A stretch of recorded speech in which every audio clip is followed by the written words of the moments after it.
Și ce ați gândit? Haideți să-mi fac și o trupă ce să-mi faceți mie? Cine a dat prima declarație la presă legat de scandalul cu numele Dumneavoastră v-ați dus la clip. Nu e adevărat. Eu nici nu am A cunoștințe apărut la în clip. ziarul Atac, ne putem uita, e de Eu un atac nu știu ce a În Atac sau în Cancan a apărut? Simona ne-a făcut pațachine penibile. Deci dumneavoastră ați Simona ne-ai făcut pațachine penibile? Păi nu, eu le-am făcut mama lor. Ei, sincer, acum mama se uită la tine și o felicită în același caz și pe mama ta. Ce să vorbesc, domnișoară? Domnișoară, gata, acum liniște. vorbeam eu. Băi, ești ca o Nu vezi că țață, intervii dar peste taci mine? gură. Nu vreau să tac. Eu v-am spus, domnul Baron, dumneavoastră vorbesc cu aceste fete nu faceți decât să vă faceți de râs casa dumneavoastră de management cu care cred că ați avut succes, iar dacă continuați în acest stil, vă veți duce într-o pantă foarte...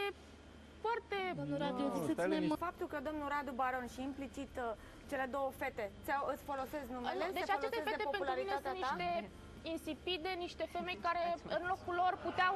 Stați puțin. Doamna Simona Senzual, spuneți ce vă deranjează că aceste fete foarte numere... Ideea, vă rog frumos că răgușesc aici. Vedeți că vă acopere pe toți, da? Deja are voce... Ideea care este? În locul acestor tinere domnițe puteau să fie și ele, puteau să fie oricare dintre dumneavoastră din public. Pentru mine mi-este indiferent că sunt aceste fete sau că puteau să fie oricare alte fete care le lua domnul Baron de pe centură. Deci, bineînțeles, tu faci niște afirmații pe care le-ar fi făcut oricare fete ar fi fost aici în fața. domnul Baron a făcut un casting, deci în locul acestor două fete putea să fie oricare dintre dumneavoastră. Castingul a fost pe centură.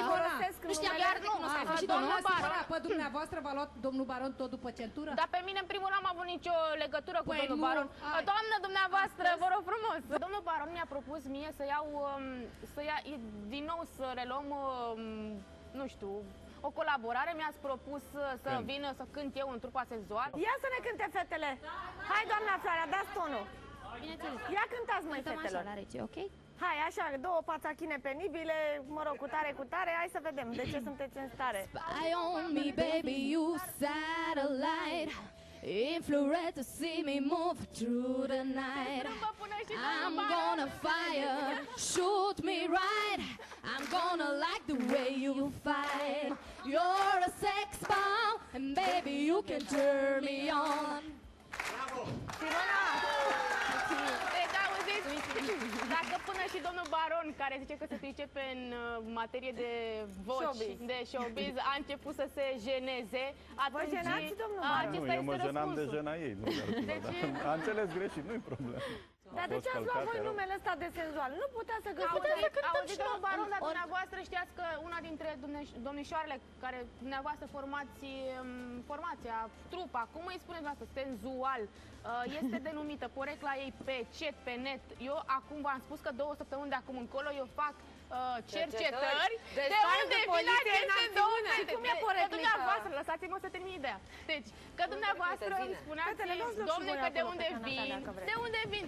Lăsați, dacă ele îmi spun mie că vin de la Vremea, de la Libertatea, să rămân la Libertatea, la Vremea, cu toate că... Da, cum e poreclită una din fete pe net și care dintre ele? Deci una dintre fetele dumneavoastră, nu vă zic care, dumneavoastră să mai cercetați, este denumită Mumușica, Mumu în jargon. Deci fetelor, numiți-vă o mamă Mumușelele. James Bond, stai calmă că acum, sincer, nu ți-ai făcut treaba deloc bine. Deloc bine, Mumușica e o prietenă de-a noastră. Deci, Ai găsit-o pe High Five la top. Nicio problemă să recunoaștem dacă avem cont de High Five. Nicio Deci dați un pic. Eu știu de unde le-ați adus pe fetele astea două. Telespectatorilor că High Five este un site pe care intră mă rog, să înțeleagă lumea, pentru că există telespectatori acasă care nu vor ști never ever ce înseamnă High Five. Deci High Five este un site pe care toată lumea se cunoaște cu toată lumea. Mă rog, cine vrea, că eu, de exemplu, n-am cont și nici nu vreau. Dacă dumneavoastră îmi împiedicați mie să folosesc senzual, oricum senzual, asta și înseamnă sexy, atrăgător, imagine senzual, sexy, asta înseamnă. Dacă vreți dumneavoastră să faceți de politicieni, să numească noi Mumușelele, că așa se numesc. Măi, mumușelelor. Spun încă o dată că face o afirmație Eu de acum greșită, încolo așa cum ai nu mai făcut mumușelele mușelele de înainte. Și oricum n-am considerat niște fane răite care vor să-mi facă un fan club așa de senzual. Nu sunt senzual, nu, eu nu mă consider Și să un mergeți bărbat pe scenă senzual. cu aceste domne. Dacă eram tinere senzual, îți dai domnițe. seama că Nu, eram dumneavoastră înfurat să până stați în mijloc și ele să cânte lângă dumneavoastră așa. E bine că ne-am găsit și coregraf, cred că nu mai vrea numele, că vrea să fie coregraf. Dar acum. v-am zis, Da. dacă Deci altceva dumneavoastră de sunteți pe scenă cu aceste tinere domnițe, eu renunț acum în mod oficial la numele de senzual. Și noi, de dacă câte tu ori îți vei trebuie pune să ieși pe Simona scenă cu Pier ele? Pătrat, vom Deci renunța de la numele de fiecare senzual. dată- Eu promit, de fiecare dată- promit, solemn, aici, în direct.